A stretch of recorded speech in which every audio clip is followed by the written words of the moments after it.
Good morning everyone and welcome back to my another vlog. ঘড়িতে বাজছিল এখন ৫টা ৪৫ মতো। আর আজকে উঠতে আমার একটু দেরি হয়ে গেছিলো, বাট তবুও বাইরে এসে দেখি এখনও অন্ধকার মতোই রয়েছে। আর আমি প্রতিদিনের মতো সকাল সকাল উঠে আমার কাজ বাজে লেগে পড়েছি। খুব তাড়াতাড়ি করে দেখো, একদিকে ভাত আর একদিকে সবজি বসিয়ে দিয়েছি। যেহেতু ছেলেকে সকালবেলা একটু ভাত খাইয়েই পাঠায়, তাই জন্য আমাকে সকালবেলায় ভাত রান্না করতে হয়। আর সকাল সকাল আলাদা করে চা খাওয়ার টাইম থাকে না, তাই কাজের ফাঁকেই কাজ করতে করতে একটু চায়ে চুমুক দিই। আর দেখো, দেখতে পেলে আমার ডালও হয়ে গেছে ভাত হওয়ার পর।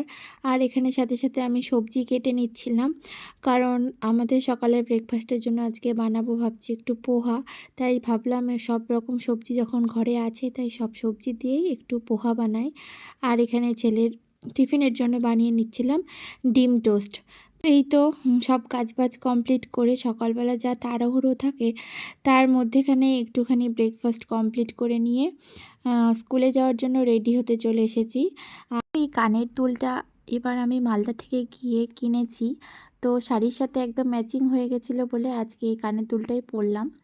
আর এটা ছিল স্কুলের আমাদের আরেকটা শাড়ি এই বছরের। তো দেখো কেমন লাগছে এই বছরের শাড়িটা। আমার কাছে তো খুবই ভালো লাগছে, কালারটা খুব সুন্দর লেগেছে আমার কাছে। একটা হালকা সোবার কালার। তো এই তো আমি রেডি হয়ে গেছি স্কুলে যাওয়ার জন্য একদম। তো আর এখনই আমি বেরিয়ে পড়বো স্কুলের উদ্দেশ্যে। তো যাই হোক, স্কুল কমপ্লিট করে বাড়িতে চলে এসে এক মুঠো ভাত যেন সারাদিনের ক্লান্তি মিটিয়ে দেয়, তৃপ্তিদায়ক খাবার এটা। আর সন্ধ্যাবেলা বানিয়েছিলাম একটু গুলি পিঠা, কালকে যেহেতু পৌষ সংক্রান্তি, তো আমাদের শ্বশুরবাড়িতে নিয়ম আছে আজকেই পিঠে বানানো।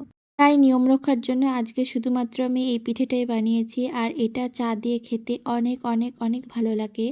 আর বাদবাকি পিঠে আমি কালকে বানাবো। তো তো কারা কারা এই পিঠেটা খেয়েছো অবশ্যই কমেন্ট করে কিন্তু জানাতে ভুলবে না। আর আগামীকাল যেহেতু পৌষ সংক্রান্তি, তাই সকলকে জানাই পৌষ সংক্রান্তি বা মকর সংক্রান্তির অনেক অনেক শুভেচ্ছা। আর সকলে অনেক পিঠেপুলি খাবেন। Tata, bye bye.